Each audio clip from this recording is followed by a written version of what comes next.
Hello hello, good evening all of you. Good evening. आवाज आ रही है? Audio video clear? Audio video आ रहे हैं? रिस्पॉन्स दीजिए। हेलो, जल्दी जल्दी आ जाइए सभी लोग। Mukesh ji good evening, Manoj ji good evening. Audio video clear, brightness clear, no echo. पहले वाली फिजियोलॉजी वाली क्लास में इको आ रहा था बहुत ज्यादा। मैं खुद ही मेरी क्लास नहीं देख पाया, इस तरीके का इको था। तो उसको भी इम्प्रूव कर देंगे, है ना। Okay Ram ji good evening. Good evening. Start करते हैं। आवाज आ रही है? आवाज आवाज नॉर्मल आवाज आ रही है? मेघा जी आवाज आ रही है? नया आवाज आ रही है? राम जी आवाज आ रही है? पीडीएफ शेयर हुआ with answer? PDF with answer Ram ji कल मैंने बोला था टीम को, आज भिजवा देंगे, है ना। आज भिजवा देंगे, पक्का भिजवा देंगे। अभी क्या है कि दूसरे ये वीडियो जो है अब और जगह भी तो नहीं जा पा रहे ना, सिर्फ इसी पे ही काम चल रहा है। तो थोड़ा सा शायद टाइम लग रहा होगा क्योंकि अब। Okay thank you. Okay okay, मैं आज करवा देता हूँ इनको, क्योंकि अभी क्या है, पहले तो सब जगह ही आ रहे थे, अब सिर्फ कस्टमाइज हो गया तो जो यूट्यूब पे इसी पे ही जो है होम्योजाइन पे ही चल रहा है सब। Okay okay. Okay good evening good evening good. Start करते हैं। देखो, जितना बड़ा सब्जेक्ट होगा उसके क्वेश्चंस जो होते हैं उतने ही कम होते हैं। फॉर एग्जांपल, जैसे अपन ऑफ गायनी ले लेते हैं या कोई भी ऐसा मेडिसिन ले लिया, तो इनके क्वेश्चन क्या लिमिटेड रहते हैं क्योंकि ये सारे कॉन्सेप्ट वाइज होते हैं। तो कॉन्सेप्ट एक अपने आप में एक बड़ा टॉपिक होता है, उसी में से ही 20-50 क्वेश्चन निकल जाते हैं। तो आप कभी भी ये मत सोचिए कि क्वेश्चन कम कर रहे हैं या क्वेश्चन ज्यादा कर रहे हैं। क्वेश्चन में क्या है, टॉपिक कवर हो रहे हैं बहुत अच्छे अच्छे नॉर्मली। तो ये आपको करता, ऑफ गायनी में भी क्या है, आपको कम मिलेंगे, उतने ज्यादा नहीं मिलेंगे। जितने छोटे हैं ना, जैसे फॉर एग्जांपल ये नॉन क्लिनिकल वाले हो गए, एनाटॉमी हो गया, इनमें आपको 150 200 मिल जाएंगे। एफएमटी में बहुत अच्छे मिल जाएंगे, काफी अच्छे। तो इस तरीके से, तो चलिए कोई नहीं, अपन स्टार्ट करते हैं। 2 मिनट आपके ले लिए हैं मैंने। अब स्टार्ट करते हैं। Barr body is found in which one of the phase of cell cycle. Cell cycle का पता है, टेलोफेज मेलोफेज ये सारे, ठीक है। आजकल क्या है, ये सब स्मार्ट हो गए हैं। ये आजकल एनाफेज टेलोफेज मेरोफेज ये कुछ पूछते ही नहीं है। ये आज तो 2 क्वेश्चन पूछते हैं। पहली बात तो इसका आंसर आप सब लोग लगा दो, क्या क्या है। बार बॉडी के बारे में भी फिर मैं बताऊंगा, और किस में होती है, क्यों होती है, इसके बारे में भी मैं बता दूंगा। ठीक है। तो बार बॉडी कौन सी साइकिल में पाई जाती है? डी। पूनम जी एकदम सही आंसर, बिल्कुल सही आंसर जा रहे हैं, इंटरफेस। अब ये तो आंसर है एकदम सही, बहुत बढ़िया। और बताइए, बिल्कुल सही। ये ये आंसर। अब इसमें भी क्वेश्चन एक और आ जाता है कि जीवन phase, S phase, G2 phase, वो किस फेज में होते हैं? जीवन phase, S phase, G2 phase, बोले ये किस फेज में पाए जाते हैं? तो ये भी इंटर फेज में ही पाए जाते हैं। अब इंटर का क्या मतलब हो गया? इंटर का क्या मतलब हो गया? एक से कन्वर्ट हो रहे हैं दूसरे में, और सबसे ज्यादा जो है साइज इंक्रीज जो है इसी फेज में होती है सेल की। साइज जो है इंक्रीज होती है इसी सेल में। और बार बॉडी जो है वो इंटरफेज में ही पाई जाती है। अब बार बॉडी क्या होती है, जैसे 2 XX क्रोमोसोम है फीमेल्स में, ह्यूमन फीमेल्स में पाई जाती है। ह्यूमन फीमेल्स में, ह्यूमन फीमेल है। अब कई लोग इसको मैमेलियन फीमेल बोल देते हैं, पर अपन ह्यूमन फीमेल की ही बात करते हैं, जिसमें 2 जो है XX क्रोमोसोम होते हैं। तो इनमें से एक क्या इनएक्टिव होके न्यूक्लियस इसकी वॉल पे चिपक जाता है, वो डार्क कलर का हो जाता है, तो ये इनएक्टिव हो जाता है। एक क्रोमोसोम, एक क्रोमोसोम जो है वो इनएक्टिव हो जाता है, एक्स क्रोमोसोम। ठीक है। तो ये जो होता है ये बार बॉडी अपन कहलाता है। ठीक है। और इसका काम क्या होता है मोस्टली? सेक्स डिटर्मिनेशन में। आपने सुना होगा ना, स्पोर्ट्स में पता नहीं चलता कौन, तो ये मेन सबसे बढ़िया जो है डिटेक्शन करवाते हैं। तो ये जो है बार बॉडी जो है सेक्स डिटर्मिनेशन में, ठीक है, बार बॉडी सेक्स डिटर्मिनेशन में मोस्ट इंपॉर्टेंट पता चल जाता है, डिटर्मिनेशन में पता करते हैं। सिंपल सा है, इसमें से 3 क्वेश्चन ये निकलेंगे, G1 phase, S phase, G2 phase किसमें निकलता है वो आपको कहना है इंटरफेज में। ठीक है, ओके, आगे बढ़ते हैं। Peristalsis of ureter depends upon, peristalsis का क्या मतलब होता है? Rhythmic propulsion. ठीक है, रिदमिक प्रोपल्शन मैं लिख देता हूं। ठीक है, पेरिस्टाल्टिक मूवमेंट अपने जो आंतों में होता है, इंटेस्टाइन में भी होता है पेरिस्टाल्टिक मूवमेंट। ठीक है, तो ये चीज है। तो पेरिस्टाल्टिक यूरेटर, यूरेटर किस में डिपेंड करता है? बताइए इसका आंसर। सिंपैथेटिक फ्लो होता है नहीं होता है? ठीक है, सिंपैथेटिक पैरासिम्पैथेटिक होता है नहीं होता है? पैरासिम्पैथेटिक फ्लो होता है नहीं होता है? या पेसमेकर ऑफ स्मूथ मसल वाला यूरेटर में होता है? ये पेसमेकर जो है ये वैसे ये सेंटेंस सही है, यूरेटर में कॉन्ट्रैक्शन के काम तो आता है। ठीक है, ये कॉन्ट्रैक्शन के काम तो आता है, लेकिन इसका आंसर सी नहीं है। पैरासिम्पैथेटिक फ्लो बिल्कुल सही है। और कौन-कौन से और क्या हो सकता है? सिंपैथेटिक एंड पैरासिम्पैथेटिक फ्लो हो सकता है। आज क्या करेंगे अपन, 10 से 12 क्वेश्चन लेंगे अच्छे से। ठीक है, और फिर कोशिश ये करेंगे कि रिवीजन अपन कर लेते हैं। पिछले 2 दिन में क्या अपन ने टॉपिक और किए हैं, तो मैं साथ-साथ आज रिवीजन का भी देखूंगा। सही आंसर पैरासिम्पैथेटिक फ्लो। और इसके अलावा और कौन सी नर्व जो है ये, और कौन सा फ्लो और कौन सी नर्व या कह सकते हैं अपन इसके लिए उत्तरदायी होती है पेरिस्टालसिस के लिए? और पैरासिम्पैथेटिक तो है, और हम्म हम्म हम्म हम्म हम्म। ठीक है ठीक है ठीक है, ओके, इसका आंसर जा रहा है सही, सही बता रहे हो। चलिए आगे बढ़ते हैं। और pacemaker in the smooth muscle of ureter, सही है ये होते हैं, पेसमेकर सेल्स भी होते हैं इसके अंदर। ठीक है, पेसमेकर सेल होते हैं, मैं लिख देता हूँ कॉन्ट्रैक्शन के लिए होते हैं, कॉन्ट्रैक्शन के लिए होते हैं। ओके, कॉन्ट्रैक्शन के लिए होते हैं। ओके, और आगे बढ़ते हैं अपन। The normal pH of blood plasma, कल अपन ने किया था एसिड बेस का, 0 से 7 जो है 0 टू नॉर्मल सा है इसका ये, लेकिन इसमें कंफ्यूजन हो सकता है। 7.4 और 7.6 में कंफ्यूजन हो जाता है। राम जी सही जवाब दे रहे हो, 7.4, 7.4, एक मिनट, 7.4 सही है।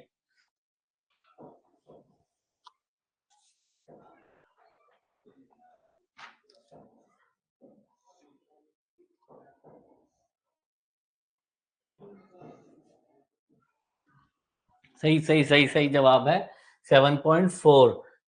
तो वैसे 7.5 तो अपन को जो है 7.6 के ना जाके 7.4 को ही करना है, और इसके आगे जो है अपने बेस स्टार्ट हो जाता है, और इससे पहले जो है वो एसिड रहता है। सिंपल है, इसमें टाइम वेस्ट नहीं करते हैं, आगे बढ़ते हैं।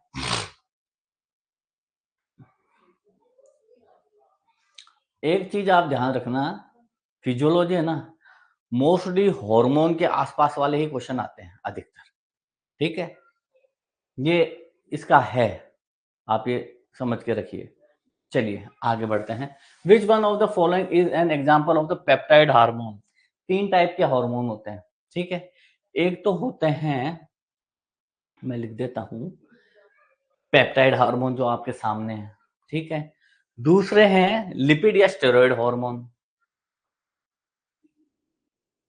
कर दिया नीचे। ठीक है, तीसरे जो हैं वो अमाइनो एसिड वाले हो जाते हैं। तो पेप्टाइड हार्मोन, पेप्टाइड हार्मोन हो गया, ये हो गया अपने पेप्टाइड हो गया एक, दूसरे हो गए अपने लिपिड या स्टेरॉइड, स्टेरॉइड हार्मोन, तीसरे जो हो गए अमाइनो एसिड के हो गए, अमाइनो एसिड। ठीक है, जैसे ट्रिप्टोफैन, टायरोसिन, इनसे जो बनते हैं। और एक चीज और बता देता हूँ, जिसके आगे INE लिखा हुआ रहता है ना, INE, जैसे एपिनेफ्रिन, ठीक है, एड्रेनलिन, तो ये क्या हो जाएंगे अमाइनो एसिड। इनके अंदर क्या है, टायरोसिन और ट्रिप्टोफैन रहते हैं। टायरोसिन और ट्रिप्टोफैन अमाइनो एसिड इनके पास में आपको मिल जाएंगे। स्टेरॉइड हार्मोन अपन हमेशा से करते आए हैं, ग्लूकोकॉर्टिकॉइड, ठीक है, कोर्टिसोल मैं लिख देता हूँ, कोर्टिसोल, ठीक है। तो अपन ने क्या किया, रूल आउट करने की पद्धति अपनाई, तो थायरोक्सिन INE, ठीक है, तो ये चला गया सीधा अमाइनो एसिड वाले में, बहुत अच्छी बात है, ठीक है। एड्रेनलिन तो INE, तो ये किस में चला गया, बताइए बताइए किस में चला गया ये एड्रेनलिन, एड्रेनलिन ये है अमाइनो एसिड वाले में, ठीक है। और फिर आ गया ये कोर्टिसोल, तो कोर्टिसोल किस में चला गया, स्टेरॉइड हार्मोन में चला गया। अब ये रह गया पैराथ हार्मोन, ठीक है।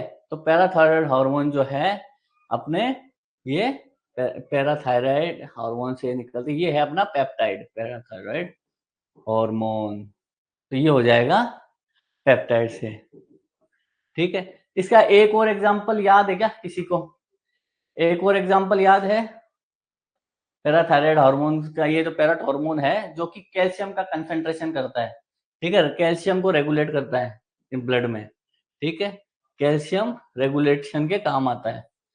पेप्टाइड, इंसुलिन, इंसुलिन भी वही है, ठीक है ना, ओके। तो ये अपना वर्गीकरण अपन को समझ में आ गया, ठीक है। 3 टाइप के होते हैं, उसी में ही सब होते हैं, ठीक है। आगे बढ़ते हैं अपन।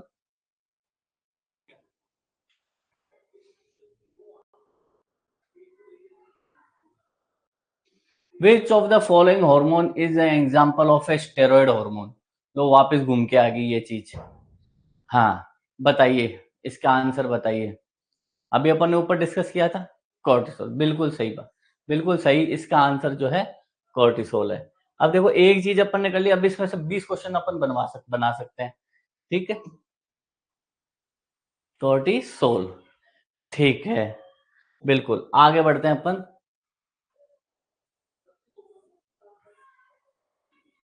हाँ, ये कल डिस्कस किया था, कल थोड़ा सा डिस्कस किया था क्या हो सकता है इसका, और इसमें जो ऑप्शन है ना वो बहुत ज्यादा वेरी कर रहे हैं वैसे तो, पर फिर भी अपन को अप्रोक्स आसपास लगाना है। इसमें आंसर दीजिए, inspiratory reserve volume IRV, capacity से कंफ्यूज मत हो जाना आप, ठीक है, बताते रहिए, बताइए बताइए।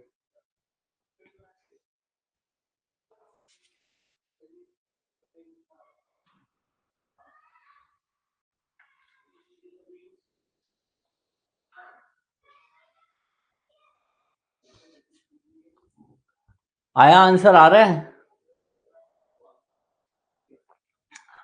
ए पूनम जी, ए तो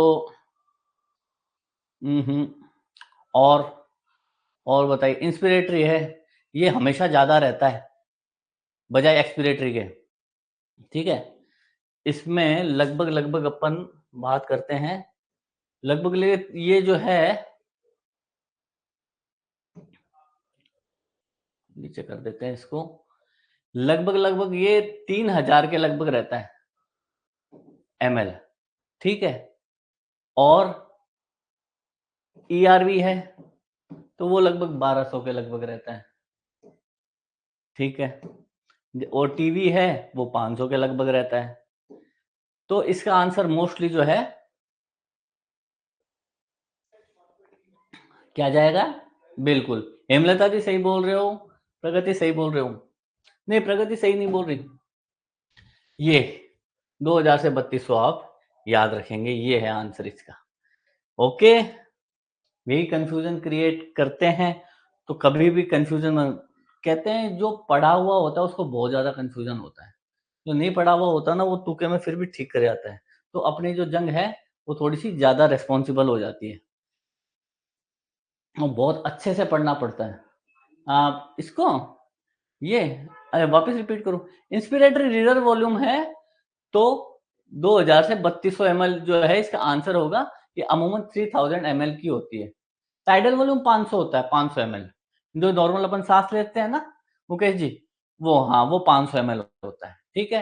एक्सपिरेटरी रिजर्व वॉल्यूम जितना अपन छोड़ रहे हैं, ठीक है, जितना छोड़ा अपन ने वो 1200 ml होता है, ठीक है? और एक होता है रेसिडुअल वॉल्यूम, जो कि कितनी भी सांस अपन निकाल देते हैं, जितनी भी सांस निकालते हैं, फिर भी वो रहेगा।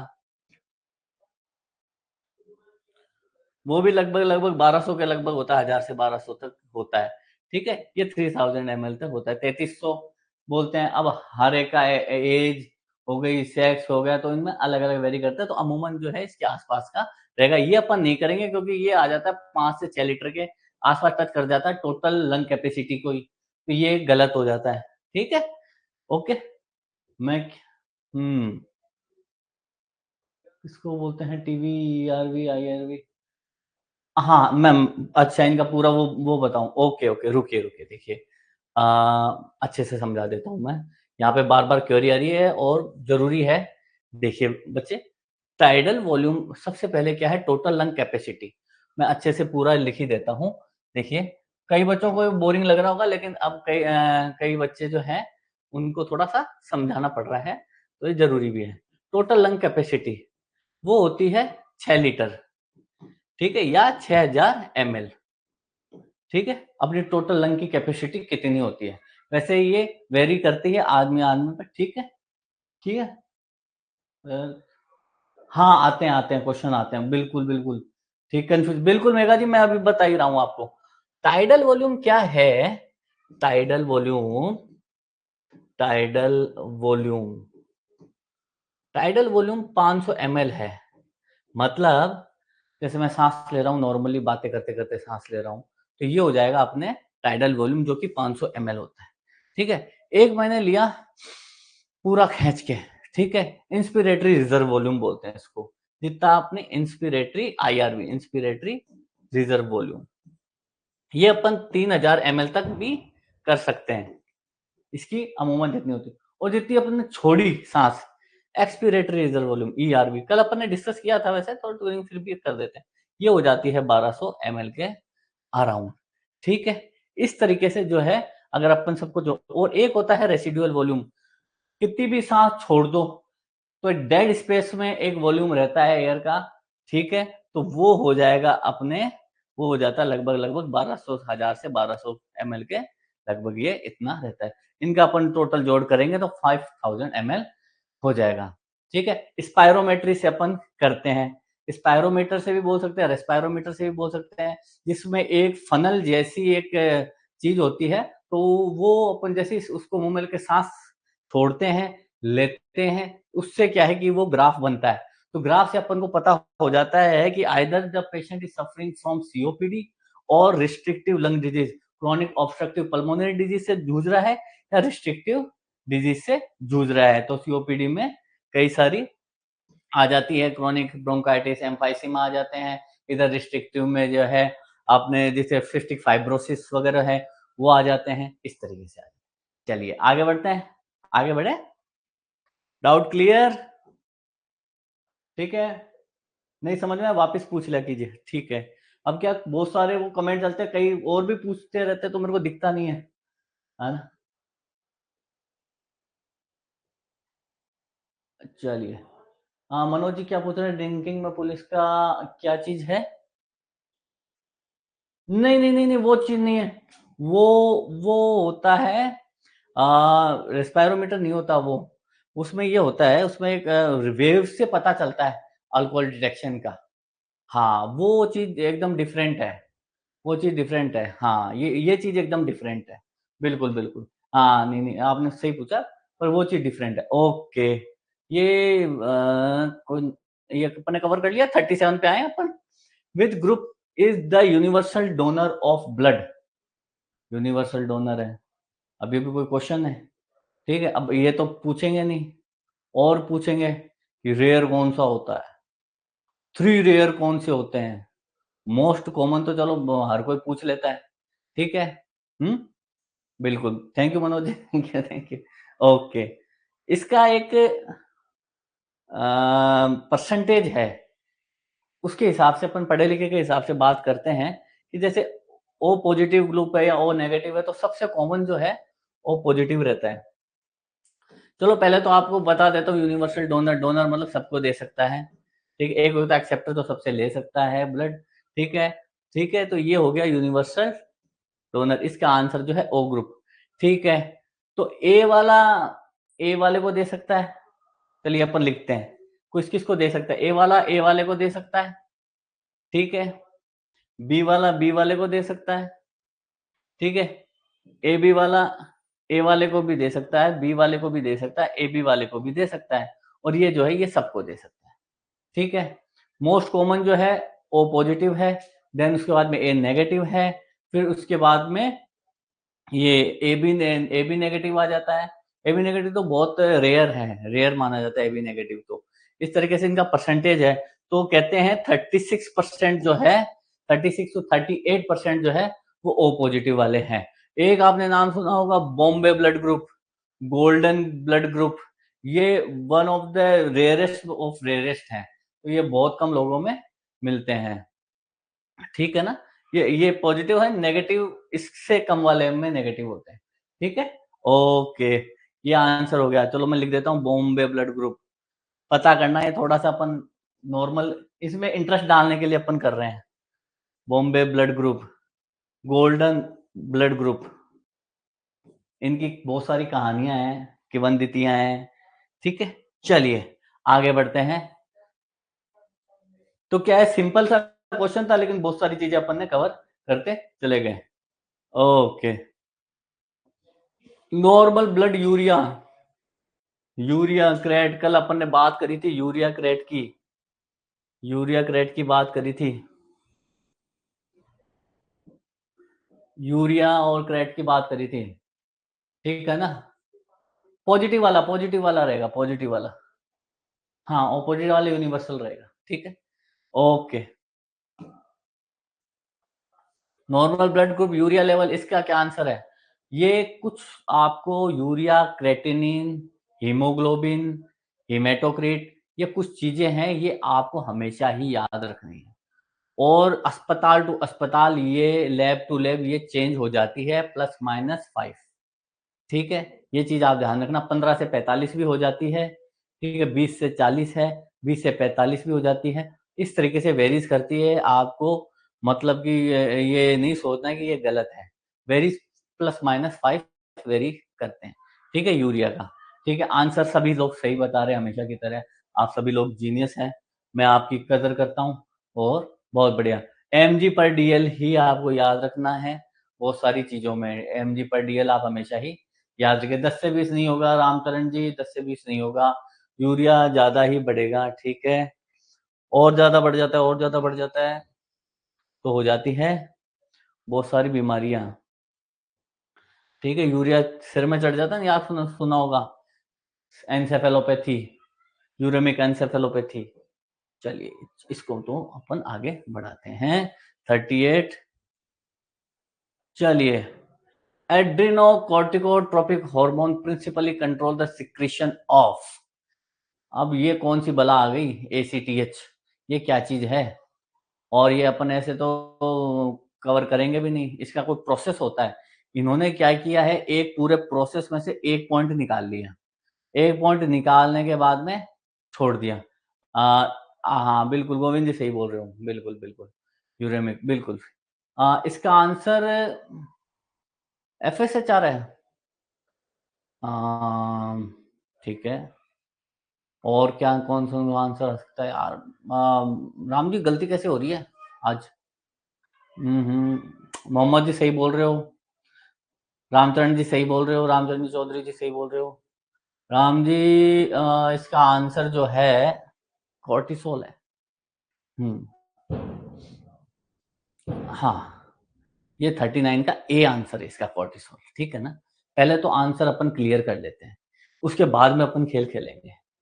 ठीक है, अब कॉर्टिसोल है, कॉर्टिसोल से नाम आते अपने क्या चलेगा दिमाग में, जो अभी आपके चल रहा है, स्ट्रेस, स्ट्रेस चल रहा होगा अभी तो, कि यार पढ़ा रहे हैं कब खत्म करेंगे, इस तरीके से। ठीक है, तो सबसे पहले जो है स्ट्रेस, ऐसे सोच लिया करो विनय सर आए तो फिर स्ट्रेस आ गया। ठीक है, स्ट्रेस आ गया, स्ट्रेस आते ही हाइपोथैलेमस को एक्टिवेट करेगा। ठीक है, हाइपोथैलेमस, हाइपोथैलेमस क्या करेगा, एंटीरियर पिट्यूटरी करेगा या फिर पोस्टीरियर पिट्यूटरी करेगा, पहले आप ध्यान रखो, बताओ। अरे थैंक यू। स्ट्रेस, ठीक है, तो इससे क्या याद हो जाता है, ठीक है? हाइपोथैलेमस अब एंटीरियर पिट्यूटरी है और क्या कवर होगा? और एक चीज़ इसमें मैं और पूछूँगा कि ये मेडुला से है या कॉर्टेक्स से है? ठीक है? Phone 1 second phone.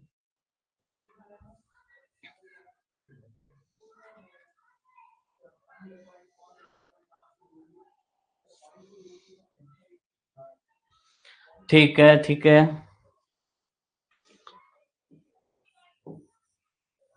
एंटीरियर, चलो पिट्यूटरी लिख देता हूँ मैं।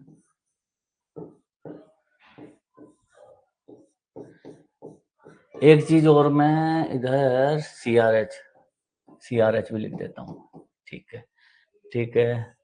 फिर उसके बाद में जो है एसीटी एंटीरियर पिट्यूटरी से निकला, फिर उसके बाद कॉर्टिसोल के बाद में कॉर्टिसोल। 1 मिनट, 1 सेकंड, ये अपन थोड़ा-सा इसको ब्रश मार देते हैं इसको। ब्रश नहीं बन, चलो ये ऐसे करते हैं। एड्रिनल कॉर्टेक्स के पास में पहले गया, एड्रिनल कॉर्टेक्स के पास में गया, या एड्रिनल ग्लैंड कर देते हैं। एड्रिनल ग्लैंड से इसने फिर कॉर्टिसोल निकाला, ऐसे करके इसका ये खेल होगा। चलिए अब मैं समझा देता हूँ सीधी-सीधी भाषा में। इधर आके स्ट्रेस हुआ, स्ट्रेस से हाइपोथैलेमस एक्टिवेट हुआ, ठीक है? कॉर्टिकल रिलीजिंग हार्मोन यहाँ से सिग्नल गया एंटीरियर पिट्यूटरी के पास में, एंटीरियर पिट्यूटरी के पास में फिर जाके एड्रेनोकॉर्टिको तो कॉर्टिको थायराइड हार्मोन जो है वो रिलीज हुआ। वहां से फिर क्या है, एड्रिनल ग्लैंड के पास में गया, एड्रिनल ग्लैंड को थोड़ा सा झकझोरा, उसकी जो लेयर है उससे पूछा कि अरे भाई कौन सी लेयर में है। पहले तो पूछा भाई मेडुला या कॉर्टेक्स में जाना है, फिर उन्होंने बताया। फिर उसके बाद में वो गए उसकी लेयर में गए, भाई ग्लोमेरुलोसा है लेयर जो भी, वहां से फिर क्या है, ये कॉर्टिसोल रिलीज हुआ। और कॉर्टिसोल रिलीज होने के बाद में कॉर्टिसोल रिलीज हो गया, फिर उसके बाद में वही कहानी शुरू, ग्लूकोनियोजेनेसिस, इंसुलिन को बढ़ने नहीं देना, और ये सारे जो स्ट्रेस के होते हैं।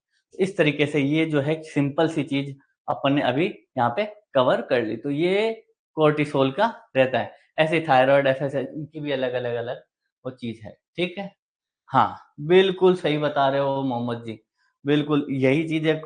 बढ़िया बढ़िया, बहुत अच्छा। बिल्कुल कॉर्टेक्स है कॉर्टिसोल, बिल्कुल बिल्कुल। हाँ राम जी, भाई एनसीईआरटी में तो है, बहुत सारी चीजें हैं, पर ये आप ये आंसर ये लगा दीजिए, ठीक है? ओके,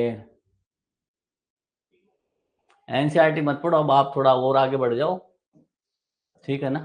चलिए,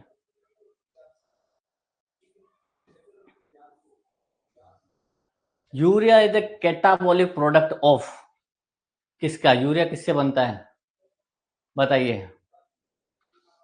हम्म, अरे पोस्टर से तो वही निकलते हैं ना, पैराथायराइड हार्मोन हो गया, ऑक्सीटोसिन हो गया, ये पोस्टर से निकलते हैं, कोई बड़ी चीज नहीं है। हाँ, है ना? नहीं, सिंपल ऐसे ही याद हो जाएगा, कोई ऐसा कुछ है नहीं।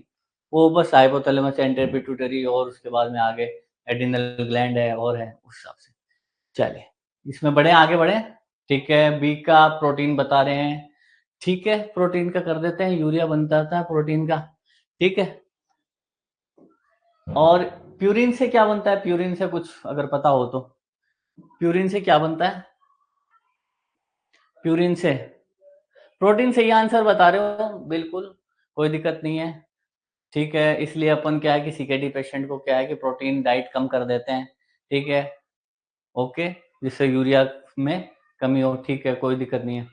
बिल्कुल प्यूरिन से जो है यूरिक एसिड, बिल्कुल ये सही बता रहे हैं। अब कई क्या है, हमारे जो कलीग हैं और हैं, उनके क्या है यूरिक एसिड की प्रॉब्लम होने लग गई है अभी, मतलब कि नहीं, मतलब कि कोई एडवांस एज भी नहीं है, कोई 30 का है, कोई 35 का है, और सबके क्या है ये प्रॉब्लम होने लग गई है प्यूरिन की, वो यूरिक एसिड की।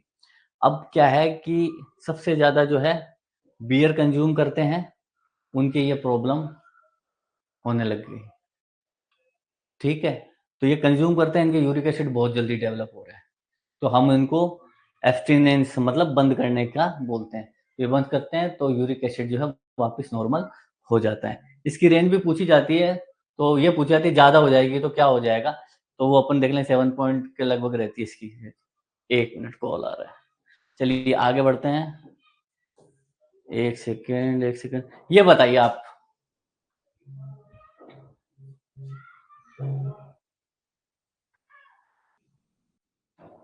चलिए, bleeding time varies from, bleeding time varies from, चलो इसमें bleeding time varies,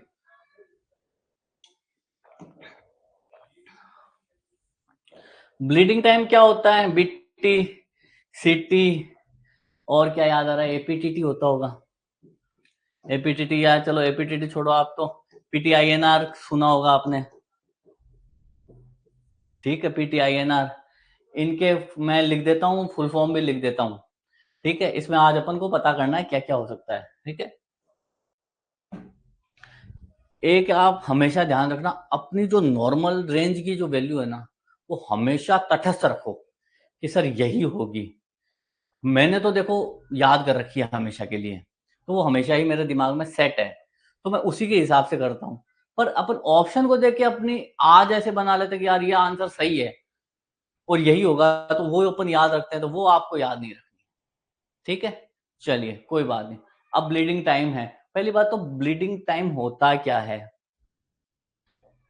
bleeding time होता क्या है?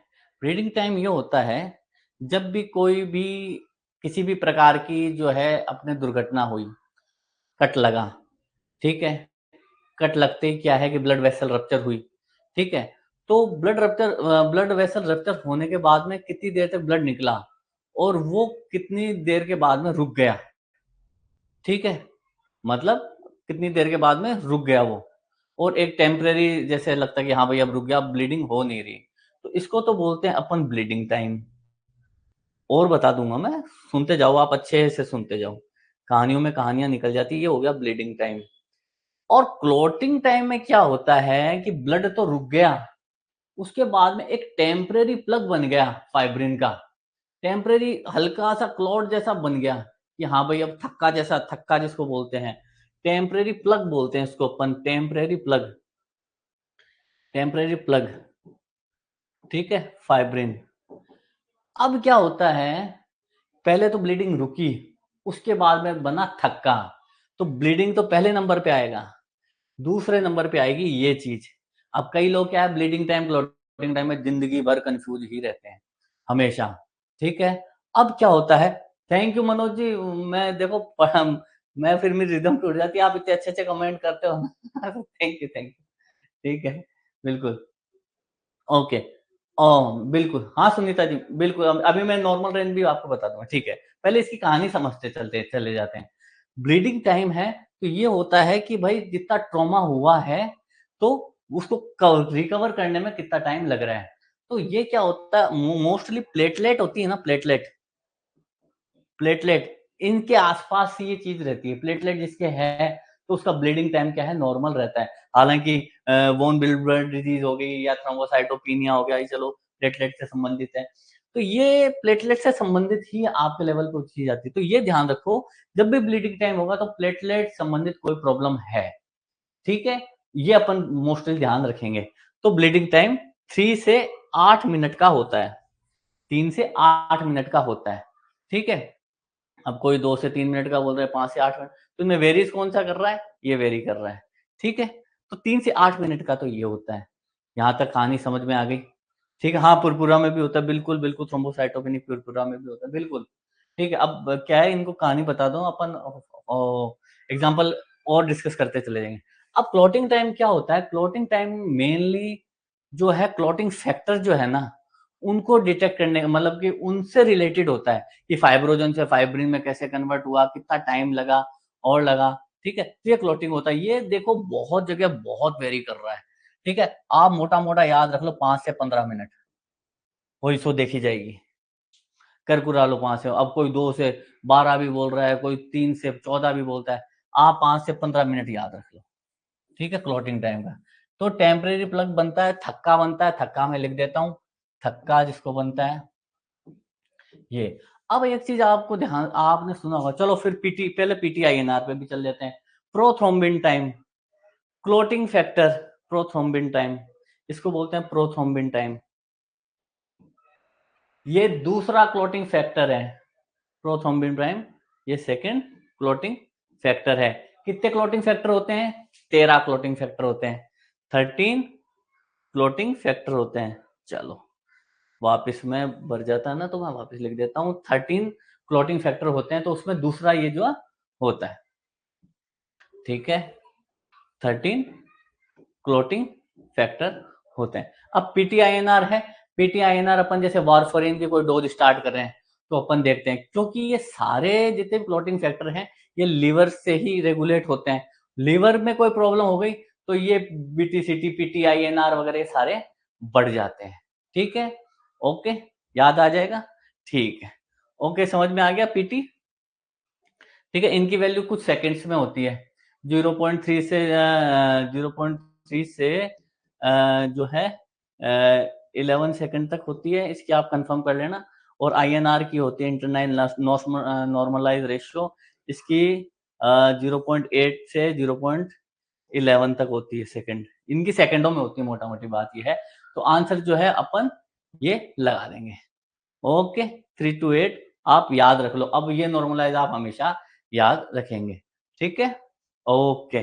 तो ब्लीडिंग टाइम और कुछ कुछ ऐसे जिनमें ब्लीडिंग और पीटी दोनों ही बढ़ते हैं, पर पीटी जो मोस्टली वॉरफरिन के मेजर करने से पहले, दवाई देने से पहले अपन चेक करते हैं। ओके, अब अपन आगे बढ़ते हैं। लास्ट क्वेश्चन अपना शायद है, maximum absorption of water takes place in, maximum absorption तो ये बोल रहा है। अब मैं आपको एक ऐसी चीज बताऊंगा, इसमें सी है क्या, चौथा दिया ही नहीं क्या इन्होंने, नीचे दिया होगा, नहीं दिया होगा, चलो ये 3 में अपन खुश हो जाते हैं। एक ऐसी इसमें जो है अपने नेफ्रॉन में एक ऐसी मतलब कि कहते हैं कि जगह है जिसमें 75% तक चीजें जो है वो अब्जॉर्ब हो जाती है, 75% तक चीजें। Maximum absorption of water take place in, Mohammed ji ये अभी इनके रिगार्डिंग ही बात कर रहे हैं, किडनी के रिगार्डिंग ही अपन बात कर रहे हैं, क्योंकि collecting tubule, loop of Henle, PCT, DCT ये सारे आ जाते हैं। चलो मैं डीसीटी लिख देता हूँ, ठीक है, ठीक है। अब इसमें सबसे ज्यादा चीजें जो एब्जॉर्ब हो रही है ना, सोडियम पोटेशियम क्लोराइड, जो भी चीजें मोस्टली जो है वो सारी जो है पीसीटी में हो जाती है। पीसीटी 75% तक तो यही लेके चला जाता है। पीसीटी याद रखो, कोई भी चीज समझ में नहीं आए पीसीटी याद रखो। बाकी लूप ऑफ फैलने में, असेंडिंग लूप ऑफ फैलने, डिसेंडिंग में क्या है कि कुछ एक्टिवली रिजॉर्ब होते हैं, कुछ चीजें होती है, कलेक्टिंग डक्ट है। ठीक है, मोस्टली आपको यही याद रखना, पीसीटी आप गांठ मान लीजिए। वाटर का सबसे ज्यादा 75%, बहुत सारे मिनरल है और है, वो सारी चीजें इसमें हो जाती है कवर। ओके, चलिए बहुत बढ़िया। इधर अपन ने फिजियोलॉजी जो है वो लगभग लगभग अपन ने कवर कर लिया है, और आगे इसमें दिल छोटा मत कीजिए, मेडिसिन अपन पढ़ेंगे और करेंगे तो ये सारी चीजें घूम के वापस कॉन्सेप्ट के रूप में तैयार होके अपने पास में आएगी, तब अपन को और मजा आएगा। तो ये इससे अपन पैथोलॉजी भी कवर कर लेंगे, फिजियोलॉजी से पैथोलॉजी कवर कर लेंगे, एनाटॉमी से सर्जरी अपन कवर कर लेंगे। ठीक है, बिल्कुल बिल्कुल, बिल्कुल बिल्कुल कर लेंगे, बिल्कुल बिल्कुल, थैंक यू, थैंक यू। तो आज की क्लास अपन यहीं ओवर करते हैं, अब अपन स्टार्ट करेंगे ऑप्स एंड गायनी। ठीक है, तो कल से अपन ऑप्स एंड गायनी स्टार्ट करेंगे। ठीक है, क्वेश्चन 35, एक मिनट, गोविंद जी की क्वेरी आई है, मैं नीचे कर देता हूँ।